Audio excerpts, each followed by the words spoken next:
Hey everyone! Today, I'm showing you a customized outdoor battery storage system we built for a client in the Middle East. This is a real-world, off-grid project designed for maximum solar self-consumption. Let's talk specs. The heart of this system is a 128 kilowatt-hour battery cluster paired with a 50 kilowatt hybrid inverter. It's connected to an off-grid solar plant, where both the PV array and the inverter work together to keep the storage system charged. So, why was storage a must-have here? In off-grid projects, solar power doesn't always line up with when you need it.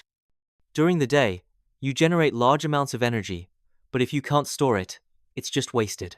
And once the sun goes down or clouds roll in, you're left without power. That's where this battery makes the difference. It captures that surplus solar energy during the day and automatically discharges to support the load at night. The result? Minimal energy waste and a rock-solid, reliable power supply for the customer.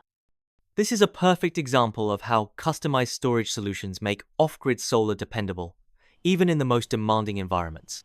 Stay tuned for more project deep dives.